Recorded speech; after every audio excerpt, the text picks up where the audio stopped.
Good afternoon, it's the Music Void back here at London Calling on the 19th of June. I have with me here now Luke Magnuson, who is the International Music Category Manager at T-Mobile. Now, Luke has been at T-Mobile since 2005. Before that, he was a co-director of content development at RES Media in New York. And he's also worked as part of Chris Blackwell's Palm Pictures label group, where he worked at A&R. Thank you for coming along, Luke. So how has the music side to T-Mobile's offering evolved in the last year? Well, basically, about a year ago, so July last year, we relaunched our a la carte download offering, full track download offering, in the UK, and we relaunched it in Germany and Austria in August, and it's done extremely well. Basically, sales have continued to increase. We've got the music is available on around about 90 handsets, so that's a decent number of handsets. There's over 1 million tracks in the store. It's been designed to be really user friendly, and generally it's been a real success. So a lot of the focus at T-Mobile in the T-Mobile countries has been on driving sales of mobile jukebox, but in addition there's all the other music services that we have.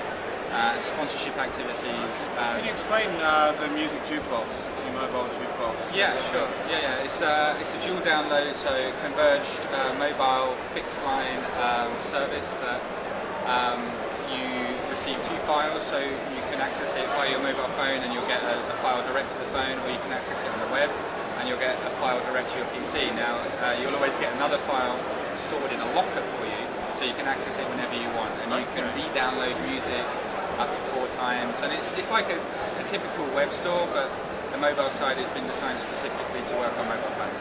Okay, now that's great, very interesting.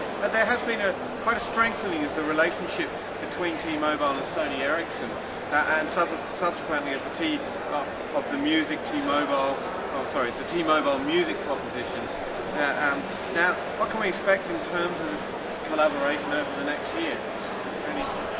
Yeah, I mean, we have a really good relationship with Sony Ericsson, along with the other device manufacturers, but particularly Sony Ericsson, we've worked to ensure a really seamless interaction between the device and the services. So Track ID is a good example.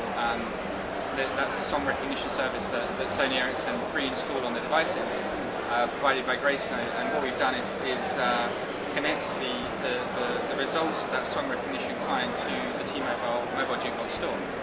So essentially you can recognize a track wherever you are and immediately purchase it. So that's one level of integration, but there's many others that we're looking at to really ensure that we make the best use of what's on the device and link that seamlessly to the services. So therefore we're doing something that standalone MP3 players can't do because they're not connected. So okay. That's the idea. That sounds good. It sounds like quite a closer link up than traditionally there have been between operators and handset manufacturers. It seems that you're both working on the UI and the user experience together to bring the best user experience. And I would be right there. Yeah, I think it's a very collaborative partnership. It's very open-minded, and the aim is to work together to launch new services on and to evolve our own roadmap so that we really make mobile music a more viable proposition for customers. Okay. Now globally in 2007, 90% of subscriber growth, handset-wise, and subscriber growth overall was in the emerging markets.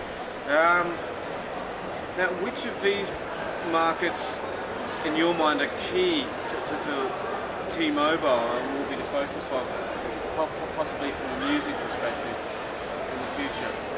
Well, our main footprint is in Europe, and the US, of course, as well. So we're not involved in any emerging markets per se, but if you take Eastern Europe as an example, there's the Czech Republic and Poland in particular are markets that are growing enormously, and they're particularly keen on certain types of services, personalization services like caller tunes, etc., where they have an extremely high penetration of the subscriber base is actually using those services. So they're not emerging markets, I wouldn't say, but they, in the T-Mobile growing markets. Yeah, absolutely. Okay, that's great. Now, the Robbie Williams tie-up was probably one of the most encompassing sponsorship brand tie-ups ever witnessed, and one of the most successful ones with an artist.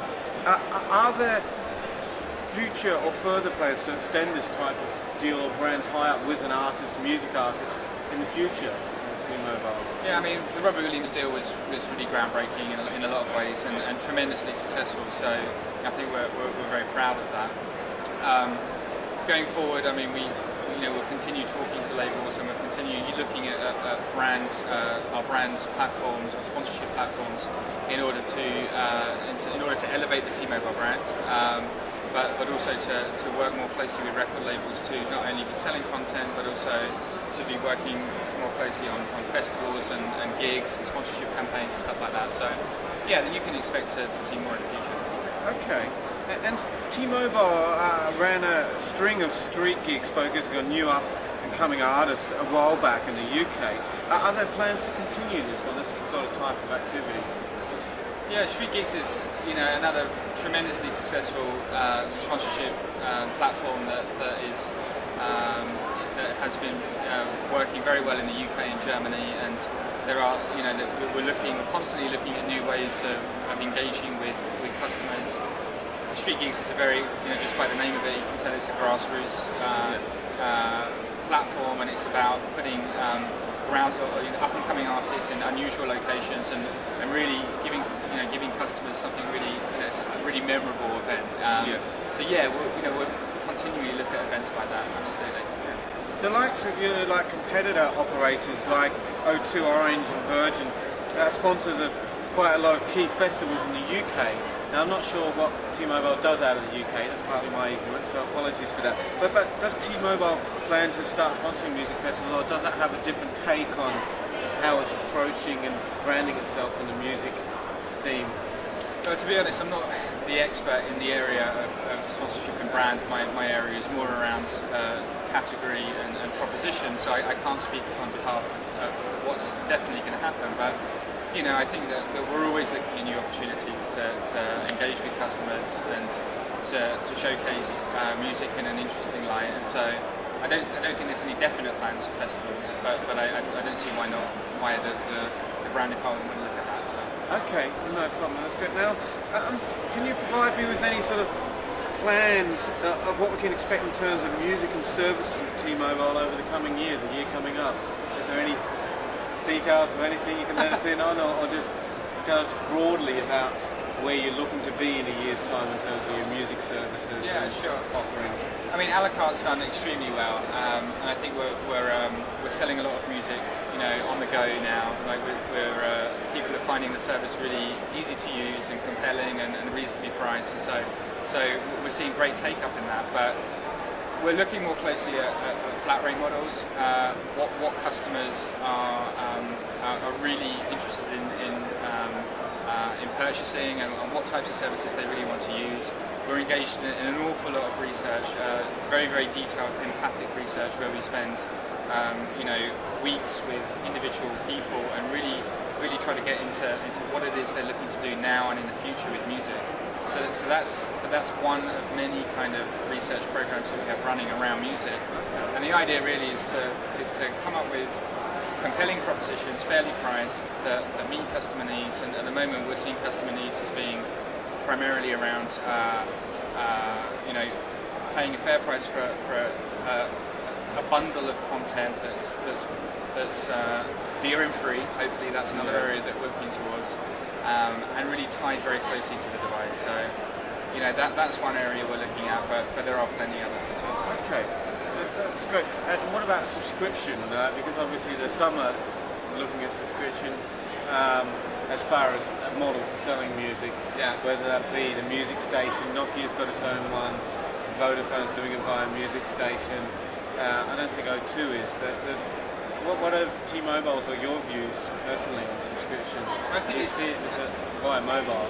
Well, I think if you look at what's happened with SFR in France, they've been very successful with their Illimity service, and Music Station with Vodafone. So there is definitely a customer need, or they're willing to pay for such services. So it's about coming up with one that's right, and it's about marrying decent devices with compelling and fairly priced services, and the ability to use what the mobile phone is really useful for, which is connecting to customers. So the ability to discover music, to share music, to talk about music on the go.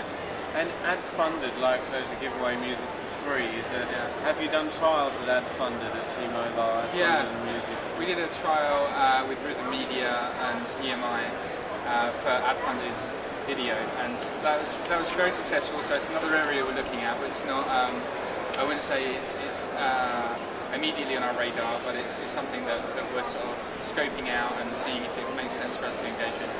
Great. Now, finally, are there any new trends, music consumption-wise, you can let us in on? Like whether that be with particular formats, whether that be a la carte subscription, or ringback tones, or ringtones going down, or full track or dual delivery. I mean, there's some technical trends and stuff like that, but really, I mean, there are a number of services out there at the moment. Personalization services, mass consumption services like video and full track and stuff like that. And I think now it's about repackaging those services, coming up with compelling ways to actually sell them, but also integrating those into an environment, working with partners that in areas that T-Mobile doesn't have expertise, so maybe existing communities, ticketing, editorial, and trying to combine those into an environment which is really customer friendly. So okay, no, that's I don't know great. if that answers your question. No, that is fine, and I'd like to thank you for your time today on behalf of T-Mobile. Thank you. And I hope you enjoy the rest of London Calling. Thanks very much. Thank you very much.